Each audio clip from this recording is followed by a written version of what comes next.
Entonces, el autor que vamos a leer hoy es a Jorge Luis Borges, y vamos a leer el cuento El Sur. Jorge Luis Borges es un autor argentino eh, de fama internacional.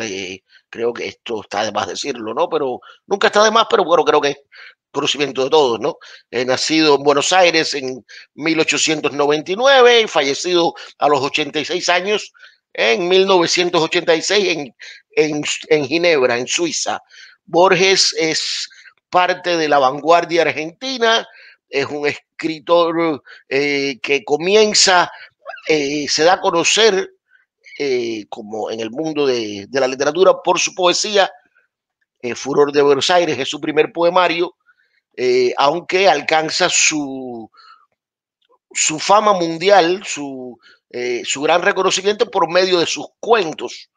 Eh, el primero de estos libros de cuentos es Historia Universal de la Infamia, de 1935, aunque el que realmente lo catapulta es Ficciones, de 1944. Y posteriormente a Ficciones, el Aleph, 1949, es otro libro también, eh, que también pues lo lanza, lo catapulta a la cima de la literatura, sin dudas continental, y universal. Es de los pocos que realmente trasciende los límites continentales y del idioma, y es uno de los escritores más traducidos y leídos del mundo. Borges es un escritor muy filosófico, ¿no? Algunos pueden decir, se dice que es más un filósofo que un escritor de cuentos, porque sus cuentos tratan mucho con los temas universales de la filosofía, como mucha metafísica, fenomenología, temas como el tiempo, el ser, son constantes en la obra de Borges. También Borges, como muchos escritores latinoamericanos, pero sobre todo argentinos, aborda siempre en su obra, está presente, muy presente en su obra, el tema de civilización y barbarie. Civilización y barbarie es algo que es una manera de mirar al encuentro del mundo rural, eh, periférico, si se puede decir, que abunda en nuestro continente, con el llamado mundo civilizado, el mundo de la ciudad, donde se empieza realmente a desarrollar en la obra de Sarmientos, el escritor, educador, político argentino, también soldado y genocida de indios de la Pampa, eh, que en su obra más conocida, Facundo, lleva así de nombre, Facundo, Civilización y Barbarie. Entonces la idea de este choque y ver el mundo desde esta perspectiva es algo muy común en la literatura argentina, ¿no? También otro texto fundamental de esa literatura es el Martín Fierro de Miguel Hernández, donde también estos temas se repiten, ¿no? Y vamos a ver también que las luces, la sombra, los espejos son temas fundamentales en la obra de Borges. También podemos decir que Borges es un escritor de, podemos decir que vive en las nubes, de cierto modo. Es decir, en su obra podemos ver diferencia de clases, podemos ver cómo habla de mundos distintos, pero nunca se adentra en las razones históricas o sociopolíticas de ese mundo. Él más bien vive, es un poco esencialista en su manera de abordar estos temas. El gaucho es gaucho y el europeo es europeo, y más o menos, pero mira estos contrastes y se dan situaciones y encuentros interesantes en su obra. Entonces hoy vamos a abordar el cuento del sur, donde esta idea de civilización y barbarie está muy presente en los juegos entre la ciudad y lo rural, el pasado y la modernidad. Esas cosas están muy presentes en el cuento, así que presten atención a esos detalles en la lectura. Y vamos a acercarnos ahora al cuento de Borges. Si me permiten, déjenme ponerme primero los espejuelos, porque sin ellos leer se complica, ¿no? Y vamos a estar leyendo por un ratico. No es un cuento muy largo, pero tampoco son 5 minutos de lectura, ¿no? Y queremos estar lo más preparado posible para hacerla decorosamente. No soy para nada un lector profesional, pero trataremos de hacerlo con el mayor decoro posible para respetar los tiempos y las pausas del texto. Si me dan un segundo para tomar el libro.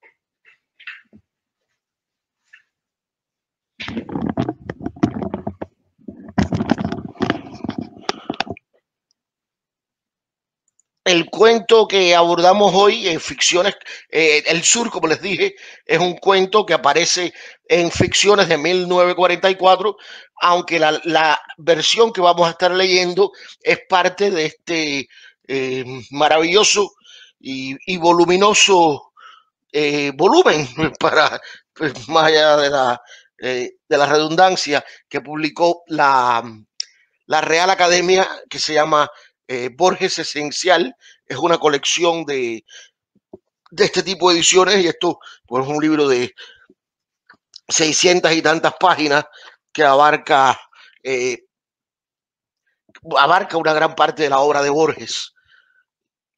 Y vamos a estar leyendo entonces de este libro. El Sur. El hombre que desembarcó en Buenos Aires en 1871 se llamaba Johannes Dahlmann y era pastor de la iglesia evangélica. En 1939, uno de sus nietos, Juan Dahlmann, era secretario de una biblioteca municipal en la calle Córdoba y se sentía hondamente argentino. Su abuelo materno había sido aquel Francisco Flores del 2 de Infantería de Línea que murió en la frontera de Buenos Aires, lanceado por indios de Catriel. En la discordia de sus dos linajes, Juan Dahlmann, tal vez a impulso de la sangre germánica, eligió el de ese antepasado romántico o de muerte romántica.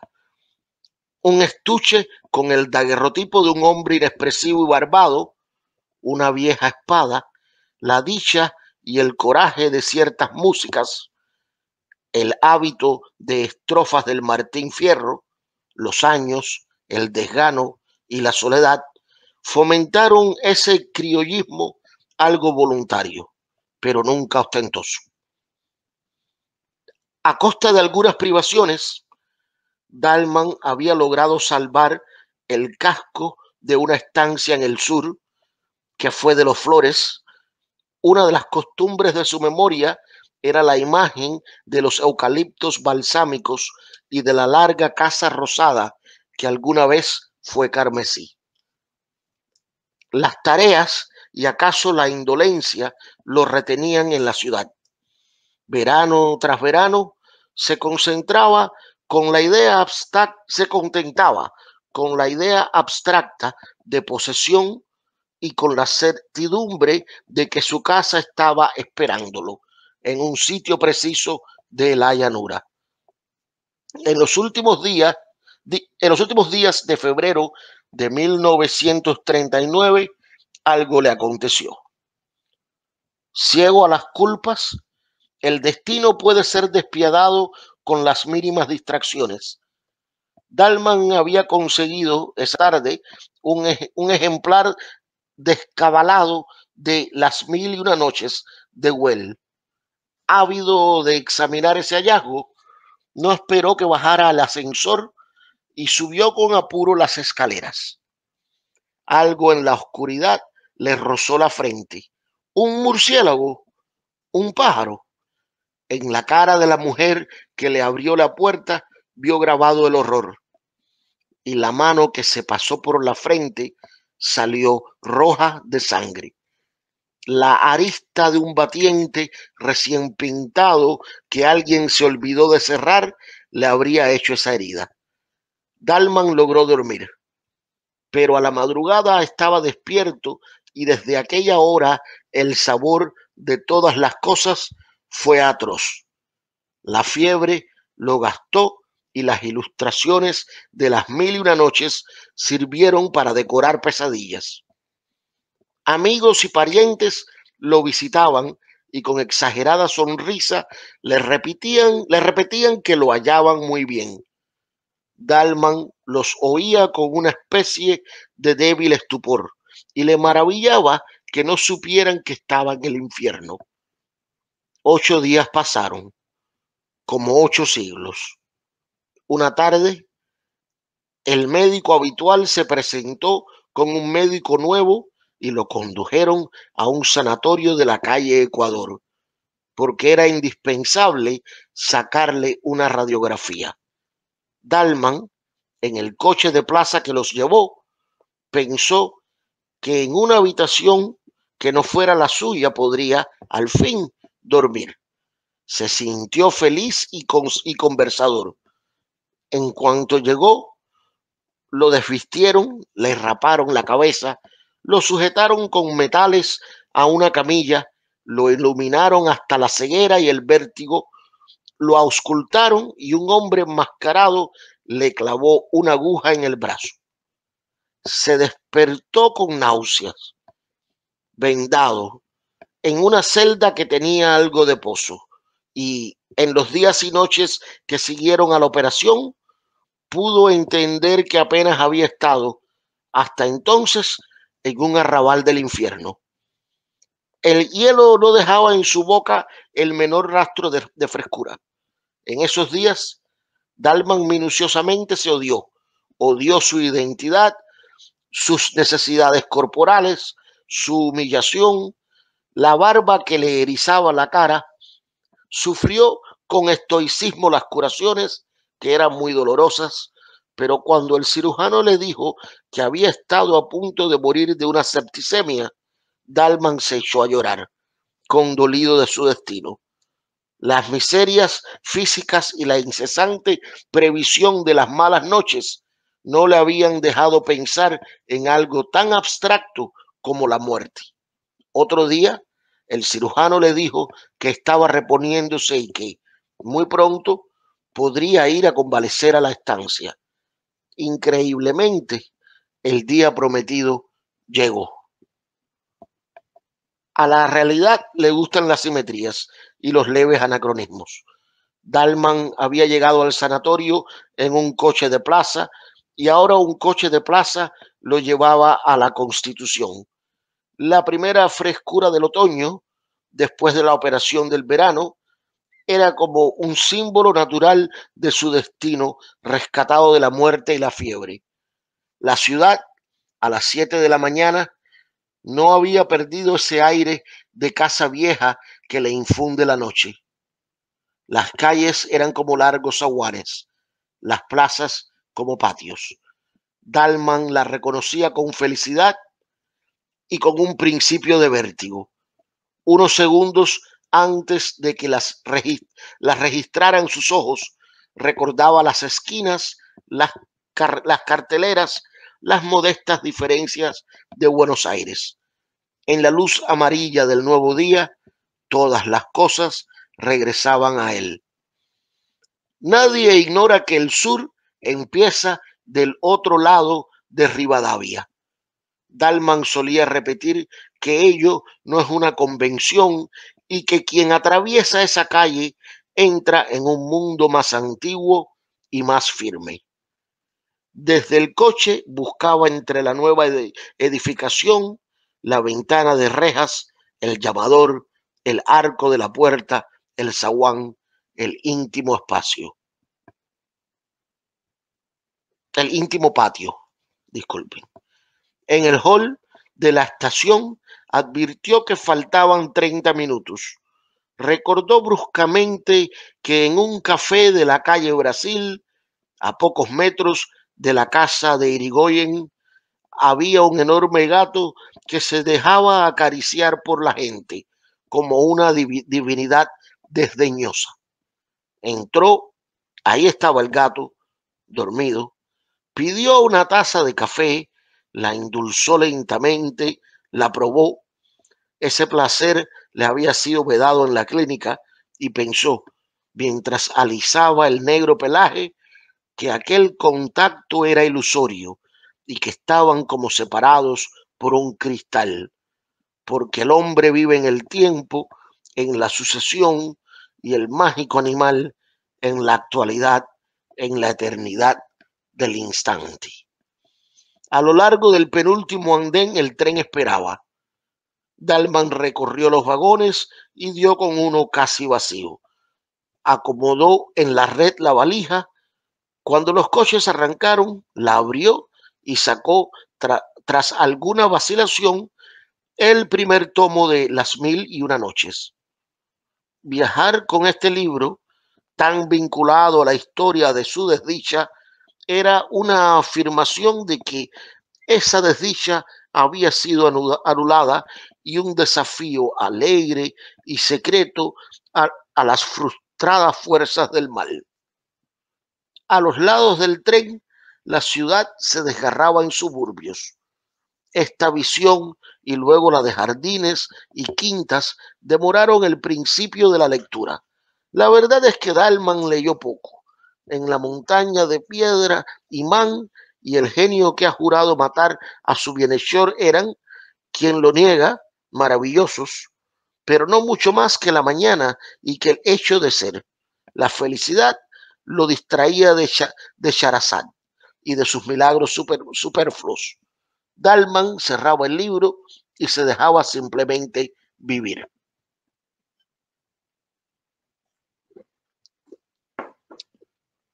El almuerzo, con el caldo servido en boles de metal reluciente, como los ya remotos veraneos de la niñez, fue otro goce tranquilo y agradecido. Mañana me despertaré en la estancia, pensaba, y era como si a un tiempo fuera dos hombres, el que avanzaba por el día otoñal y por la geografía de la patria, y el otro encarcelado en un sanatorio y sujeto a metódicas servidumbres. Vio casas de ladrillo sin revocar, esquinadas y largas, infinitamente mirando pasar los trenes, vio jinetes en los terrosos caminos, vio zanjas y lagunas y hacienda, vio largas nubes luminosas que parecían de mármol, y todas estas cosas eran casuales, como sueños de la llanura. También creyó reconocer árboles y sembrados que no hubiera podido nombrar, porque su directo conocimiento de la campaña era harto inferior a su conocimiento nostálgico y literario. Alguna vez durmió y en sus sueños estaba el ímpetu del tren.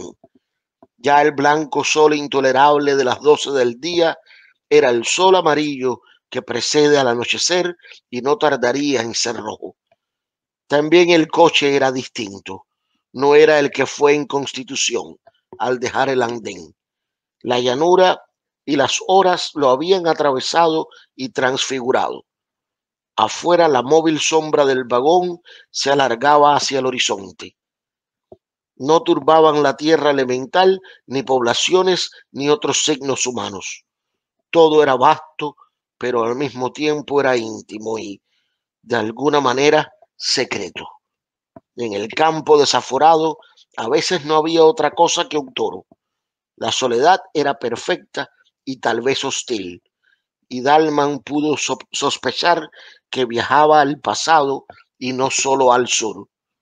De esa conjetura fantástica lo distrajo el inspector, que al ver su boleto le advirtió que el tren no lo dejaría en la estación de siempre, sino en otra, un poco anterior y apenas conocida por Dalman.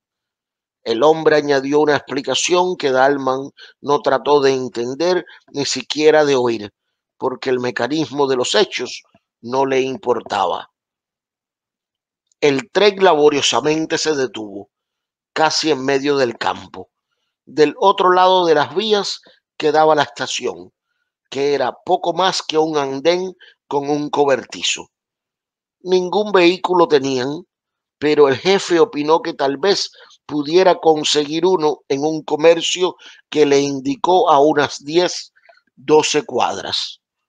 Dalman aceptó la caminata como una pequeña aventura. Ya se había hundido el sol, pero un esplendor final exaltaba la viva y silenciosa llanura antes de que la borrara la noche. Menos para no fatigarse que para hacer durar esas cosas, Dalman caminaba despacio, aspirando con grave felicidad el olor del trébol. El almacén alguna vez había sido punzó, pero los años habían mitigado para su bien ese color violento. Algo en su pobre arquitectura les recordó un grabado en acero, acaso de una vieja edición de Pablo y Virginia. Atados al palenque había unos caballos. Dalman, adentro, creyó reconocer al patrón. Luego comprendió que lo había engañado su parecido con uno de los empleados del sanatorio. El hombre, oído el caso, dijo que le haría atar la jardinera para agregar otro hecho aquel día, y para llenar ese tiempo, Dalman resolvió comer en el almacén. En una mesa comían y bebían ruidosamente unos muchachones, en los que Dalman al principio no se fijó. En el suelo, apoyado en el mostrador, se acurrucaba, inmóvil como una cosa, un hombre muy viejo. Los muchos años lo habían reducido y pulido como las aguas a una piedra o las generaciones de los hombres a una sentencia. Era oscuro, chico y reseco, y estaba como fuera del tiempo, en una eternidad. Dalman registró con satisfacción la vincha, el poncho de bayeta, el largo chiripá y la bota de potro, y se dijo, rememorando inútiles discusiones con gente de los partidos del norte o con entrerrianos, que gauchos de esos ya no quedan más que en el sur. Dalman se acomodó junto a la ventana. La oscuridad fue quedándose con el campo, pero su olor y sus rumores aún le llegaban entre los barrotes de hierro. El patrón le trajo sardinas y después carne asada. Dalman las empujó con unos vasos de vino tinto. Ocioso, paladeaba el áspero sabor y dejaba errar la mirada por el local, ya un poco soñolienta. La lámpara de querosén pendía de uno de los tirantes. Los parroquinos de la otra mesa eran tres. Dos parecían peones de chacra, otro, de rasgos achinados y torpes, bebía con el chambergo puesto. Dalman de pronto sintió un leve roce en la cara. Junto al vaso ordinario de vidrio turbio, sobre una de las rayas del mantel, había una bolita de miga. Eso era todo, pero alguien se la había tirado. Los de la otra mesa parecían ajenos a él. Dalman, perplejo, decidió que nada había ocurrido y abrió el volumen de Las Mil y Unas Noches, como para tapar la realidad. Otra bolita lo alcanzó a los pocos minutos, y esta vez los peones se rieron. Dalman se dijo que no estaba asustado, pero que sería un disparate que él, un convaleciente, se dejara arrastrar por desconocidos a una pelea confusa. Resolvió salir, ya estaba de pie cuando el patrón se le acercó y lo exhortó con voz alarmada. Señor Dalman, no le haga caso a sus mozos, que están medio alegres. Dalman no se extrañó de que el otro ahora lo conociera, pero sintió que estas palabras conciliadoras agravaban, de hecho, la situación. Antes, la provocación de los peones era a una cara accidental, casi a nadie. Ahora iba contra él y contra su nombre, y lo sabrían los vecinos. Dalman hizo a un lado al patrón, se enfrentó con los peones y les preguntó qué andaban buscando. El compadrito de la cara achinada se paró, tambaleándose. A un paso de Juan Dalman, lo injurió a gritos, como si estuviera muy lejos. Jugaba a exagerar su borrachera, y esa exageración era una ferocidad y una burla. Entre malas palabras y obscenidades, tiró al aire un largo cuchillo, lo siguió con los ojos, lo barajó e invitó a Dalman a pelear. El patrón objetó con trémula voz que Dalman estaba desarmado. En ese punto, algo imprevisible ocurrió. Desde un rincón, el viejo gaucho extático en el que Dalman vio una cifra del sur que era suyo, le tiró una daga desnuda que vino a caer a sus pies. Era como si el sur hubiera resuelto que Dalman aceptara el duelo. Dalman se inclinó a recoger la daga y sintió dos cosas. La primera, que ese acto casi instintivo lo comprometía a pelear. La segunda, que el arma en su mano torpe no serviría para defenderlo, sino para justificar que lo mataran. Alguna vez había jugado con un puñal, como todos los hombres, pero su esgrima no pasaba de una noción de que los golpes deben ir hacia arriba y con el filo para adentro. No hubieran permitido en el sanitario que me pasaran estas cosas, pensó. Vamos saliendo, dijo el otro.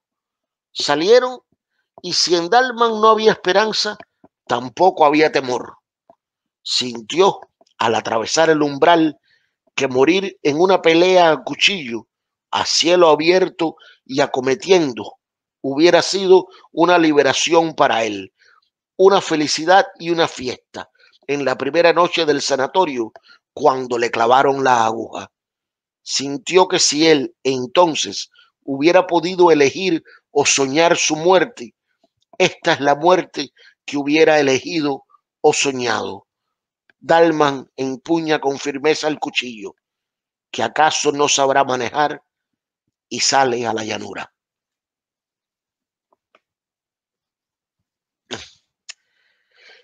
Ese es el cuento, el sur de Jorge Luis Borges. Como les dije, es un cuento breve. Espero que hayan prestado atención a los detalles que les comenté al principio, a los temas, se puede decir, que están presentes, algunos de ellos, ¿no?, que están presentes en este relato.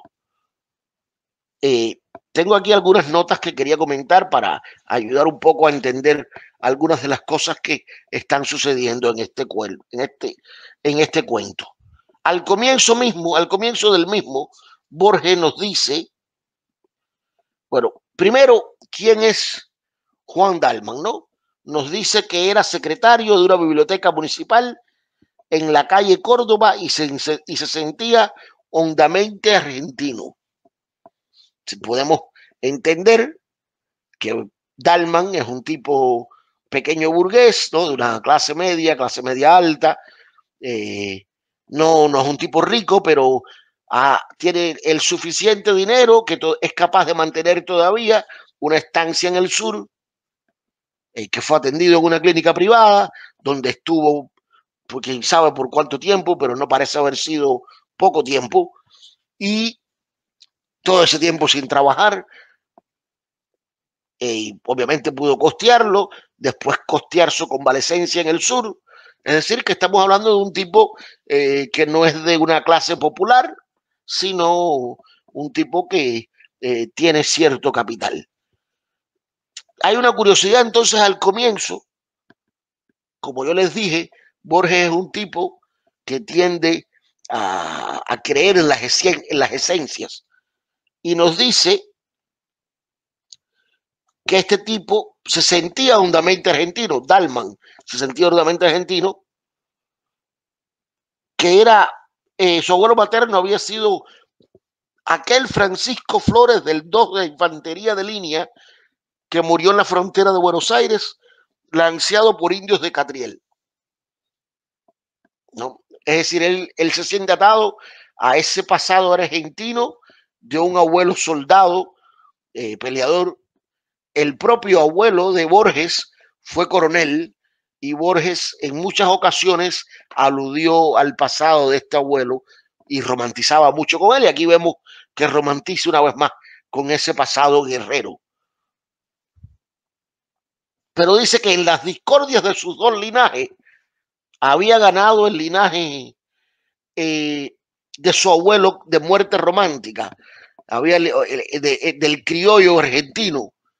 Pero lo hace, nos dice Borges, que tal vez el motivo de escoger eso fue el impulso de la sangre germánica.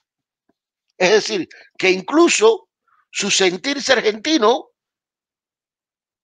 es producto de su esencia europea, su esencia germánica. Está interesante eso que nos dice ahí, ¿no? Es decir, realmente es ese romanticismo alemán lo que lo impulsa a sentirse argentino y sentirse simpatizar con ese abuelo criollo que murió en una batalla en la frontera de Buenos Aires.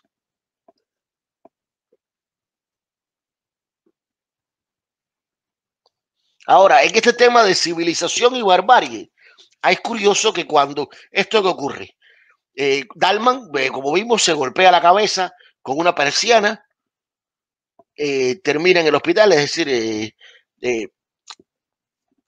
los argentinos aquí le llaman un batiente, pero eso es lo que en Cuba llamamos una persiana, ¿no? Es lo que le da la hoja de la ventana, de estas ventanas que se abren así, ¿no? Abren así.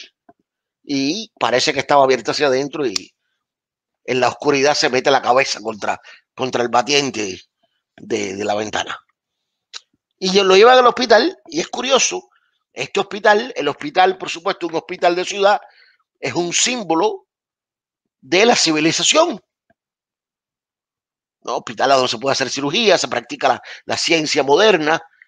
Sin duda, no, uno de los más grandes símbolos de la civilización, de la modernidad, son estos hospitales, estas clínicas, ¿no?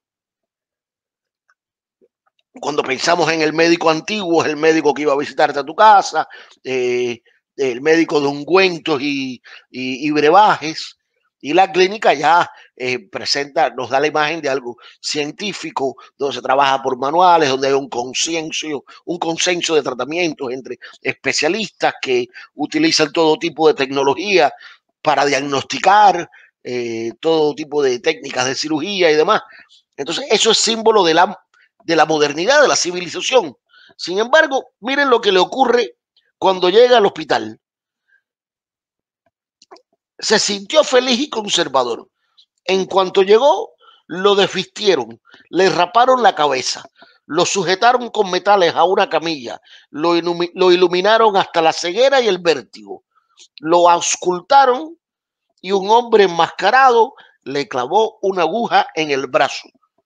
Es decir, en este símbolo de la civilización, lo que le ocurre es realmente una barbarie. Entonces vemos que esa civilización esa frontera entre civilización y barbarie no es tal, es borrosa, es porosa. No, hay barbarie en la civilización y civilización en la barbarie. No es no es una cosa tan clara, ¿no? Sino que es mucho más compleja. Y Borges, sin duda, se da cuenta de ello, lo expresa aquí. Fíjense si es así, que él nos dice: nadie ignora que el sur empieza del otro lado de Rivadavia. Rivadavia es una importante calle de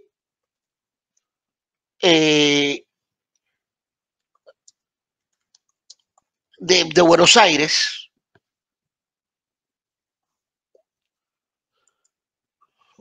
La avenida Rivadavia.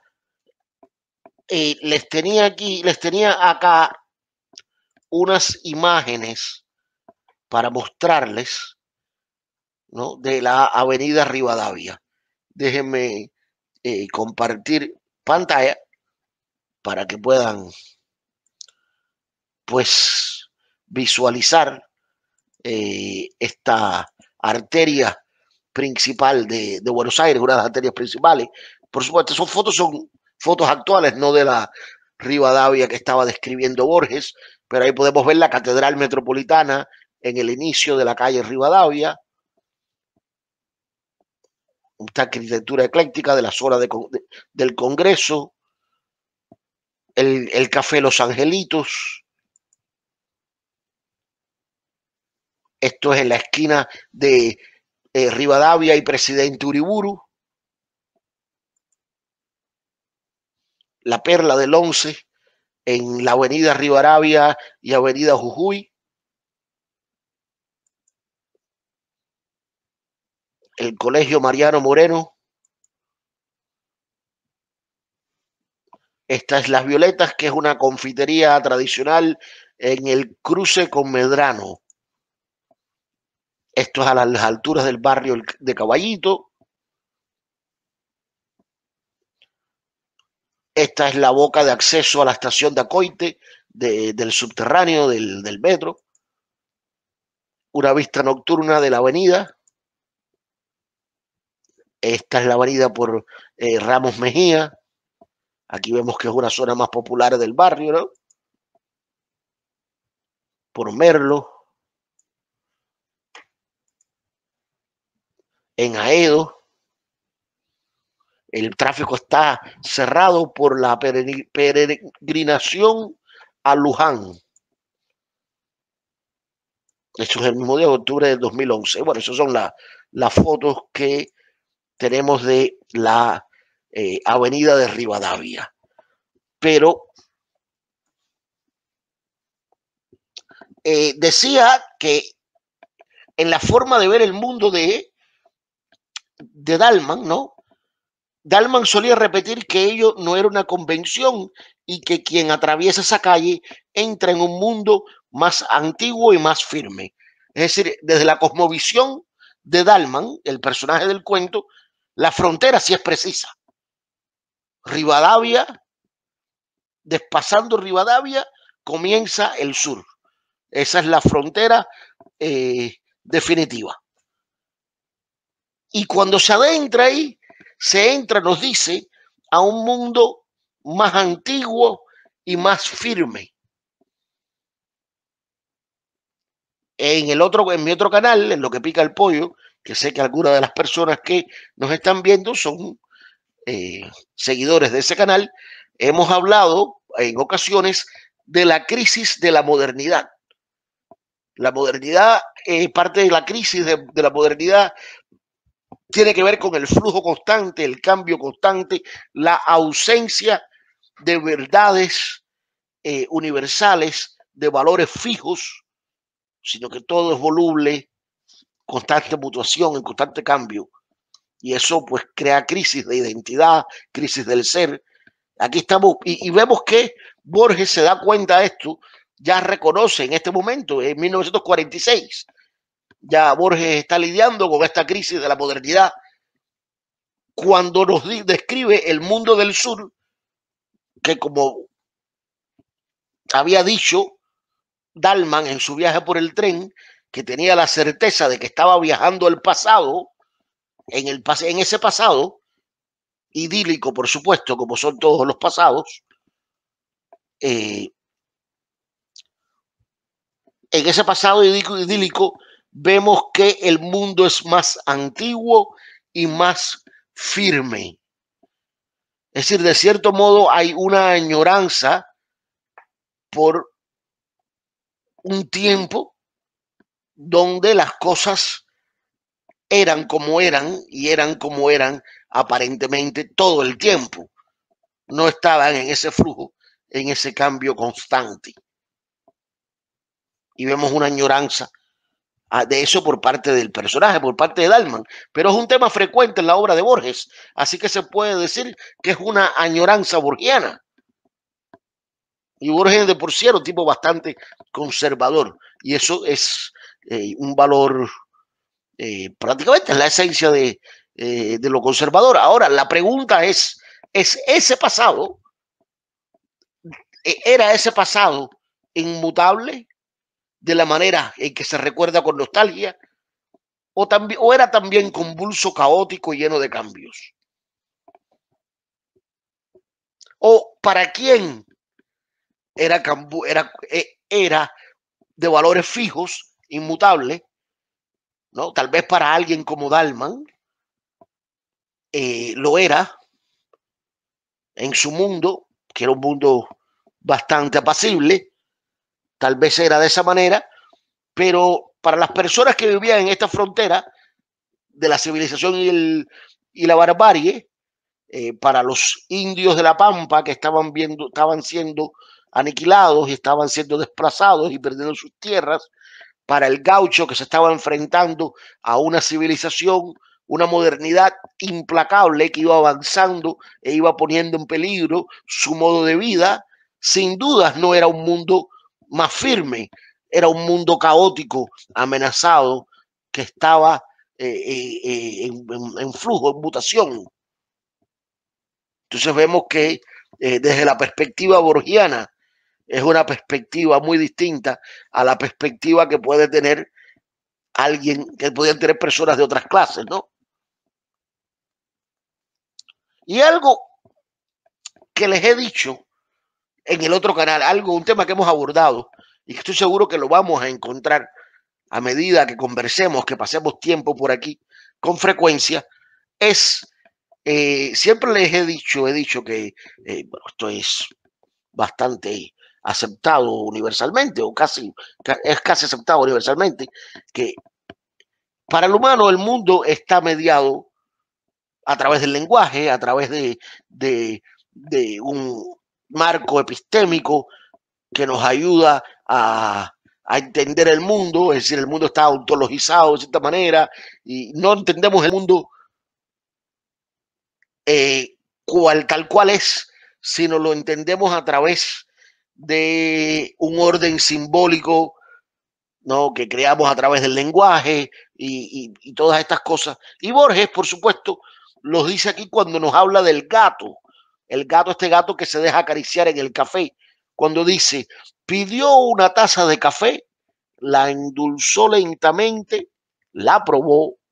Ese placer le había sido vedado en la clínica y pensó, mientras alisaba el negro pelaje, que aquel contacto era ilusorio y que estaban como separados por un cristal, porque el hombre vive en el tiempo, en la sucesión, y el mágico animal en la actualidad, en la eternidad del instante. Sí, Borges advierte ahí de la relación distinta con el mundo que tiene el ser humano a la que tiene el gato o cualquier otro animal que actúa de forma directa con el mundo, mientras nuestra interacción con el mundo está mediada, ¿no? Está mediada por el lenguaje, está mediada por lo simbólico.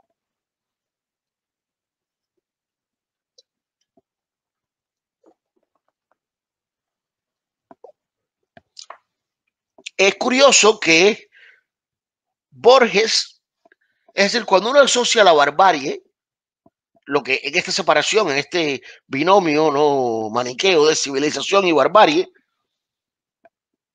uno asociaría la barbarie con la superstición, la violencia, la ignorancia, pero sin duda la superstición juega, es parte importante de la barbarie, mientras que la civilización es algo que alguien se asocia más eh, con la ciencia, con, es decir, con el saber empírico, con las, con, se basa más en certezas comprobadas, como ese hospital al que fue Dalman, que simboliza eso, lo científico, ese saber empírico demostrable, comprobable, mesurable, ¿no? Y sin embargo, Dalman nos dice que viajar con este libro tan vinculado a la historia de su desdicha era una afirmación de que esa desdicha había sido anudada y un desafío, y es decir, la desdicha era un desafío alegre y certero a las frustradas fuerzas del mal. Es decir, que este hombre de ciencias, este hombre que cree en que debe ser el civilizado, vemos que está creyendo aquí en las fuerzas del mal, en una especie de destino. Hay algo cambia. Es decir, vemos de nuevo que la frontera civilización-barbarie no es una frontera algo fijo, sino que es porosa, que es que fluye de un lado al otro, que es algo borroso, confuso, y vemos esa diferencia, ¿no? Nuevamente. Más adelante dice que el mismo Dalman dice que me desperté en la estancia y pensaba, y era como si a un tiempo fuera dos hombres, el que avanzaba por el día otoñal y por la geografía de la patria, y el otro encarcelado en un sanatorio y sujeto a metódicas servidumbres. Esto es curioso porque vemos en la literatura de Borges ocurre algo interesante. Siempre el hombre de ciudad, el hombre sedentario, tiene una especie de deseo, una añoranza de acción. Ve al gaucho, al, hombre, al guerrero, a ese hombre de aventura, con un romanticismo con el que tiene este fetiche y tiene ganas, un deseo perverso, se puede decir, de tal vez por un momento escaparse y qué sé yo, torear o irse a cazar un león o cosas que vemos hacer. Y esto inclusive lo vemos, por ejemplo, ejemplos de esto vemos hoy en día en la televisión. Cuando uno ve series como Breaking Bad o The Ozarks, ¿no? En una tenemos a un contador y en la otra un profesor de química que terminan convertidos en capos de negocios con la mafia, en tipos violentos, viviendo estas aventuras. Es como un placer, vemos como entonces en ese ser moderno, sedentario, hay una añoranza, una sed, un vacío que quiere llenar, ¿no? Quiere, porque se siente que, es decir, esa vida enajenada, esa vida extremadamente pasiva, donde todo es igual, carente de aventura, a veces es agobiante y tiene ese deseo por la acción, por la aventura, ¿no? Por ese mundo, es por ese pasado que idealiza. Inclusive nos dice, fíjense cómo describe el pasaje por el tren. Dice, afuera la móvil sombra del vagón se alargaba hacia el horizonte. No turbaban la tierra elemental, ni poblaciones, ni otros signos humanos. Todo era vasto, pero al mismo tiempo era íntimo y de alguna manera secreto. Y nos dice, la soledad era perfecta y tal vez hostil, y Dalman pudo sospechar que viajaba al pasado y no solo al sur. Es decir, hay una, de nuevo, vemos que hay esta idealización de lo rural, del pasado. Cuando describe al gaucho, lo vemos de nuevo, que dice, Dalman registró con satisfacción la vincha, el poncho de bayeta, el largo chiripá y la bota de potro, y se dijo, rememorando inútiles discusiones con gente de los partidos del norte o con entrerrianos, que gauchos de esos ya no quedan más que en el sur. E incluso el gaucho es un sujeto romántico, la manera en que lo describe, que está tirado en el piso, inmóvil como una piedra, ha hecho de ese hombre una escultura. Está mirando una estatua, no a un ser vivo. Incluso el pasaje que va, el pasaje que está ya tiene la inmensa cicatriz, la inmensa ruptura, que es la línea del tren corriéndolo, partiéndolo en el medio, y sin embargo él mira por la ventana y lo ve virgen, lo ve secreto, lo ve que la tierra elemental no está siendo turbada, cuando la verdad es que tiene la inmensa cicatriz de una línea de tren partiéndola en dos, ¿no? A propósito, para los vocablos que utiliza aquí, cuando habla de vincha, la vincha es una especie de cintillo o banda que usaba el gaucho para aguantar su melena. El chiripá era un poncho que usaba amarrado al cinto a modo de pantalones. Y ya en el final del cuento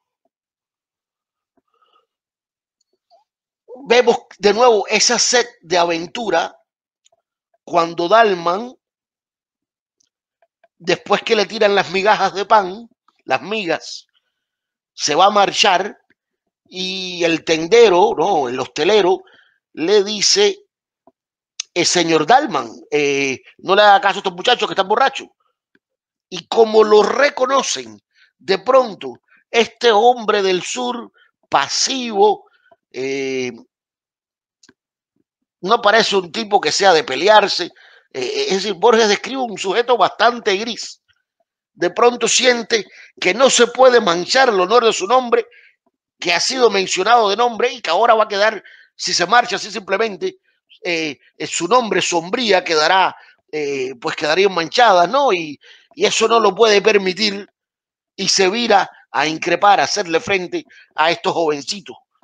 Es decir, es un arranque de que, como si, a decir de Joseph Conrad, kill all the brutes, eh, como dice en Heart of Darkness, ¿no? El adentrarse a la selva, a ese lugar salvaje, a la barbarie, hace que todos los hombres en ese lugar, hace que parte de la barbarie penetre en el hombre y hace bárbaros de todos. Y entonces, asimismo vemos como Dalman, al adentrarse en el sur, pues de pronto este hombre gris decide defender su honra y encarar a este grupo de muchachones borrachos, que es una locura, especialmente como él había dicho anteriormente, para un hombre convaleciente como él. Y vemos que se burlan de él y todo. Y en ese momento, cuando el tendero piensa que lo va a salvar, diciendo, pero Dalman está desalmado, la estatua del gaucho, ese hombre que él describe como una piedra, se pone de pie, lanza su cuchillo a los pies de Dalman para que tenga un arma con que defenderse, y de pronto De pronto así, ese sur idealizado, ese lugar que parece inexistente, esa utopía o no lugar que había descrito Borges a lo largo del cuento, de pronto es como si le dijera a Dalman, no, esto es de verdad, esto existe y la realidad no es el cuento que tú te has hecho en tu mente, es de verdad, aquí está, enfrenta la hora, ¿no? Entonces es una especie, una especie de juego, porque Dalman dice que se imagina la muerte que hubiera querido soñar o que hubiera soñado y que idealiza de nuevo la forma de dormir, atraviesa por el umbral, ¿no? Y sale a la llanura con el cuchillo, empuñando el cuchillo, que acaso no sabrá manejar, nos dice. Eso es una especie de a la vez de el personaje cumplir el deseo del personaje, cumplir el deseo eh, del escritor, ¿no? Ese deseo dormido de querer entrar en de querer tener acción en su vida, pero a la vez es una escena onírica, es una escena parece sacada de un sueño, que entonces nos hace preguntarnos, ¿ha ocurrido todo esto? ¿O acaso, o no, o puede ser que Dalman todavía esté encadenado a una cama en esa clínica y esto haya sido nada más que un sueño? Ahí se abre entonces esa incertidumbre. Y bueno, eso es El Sur,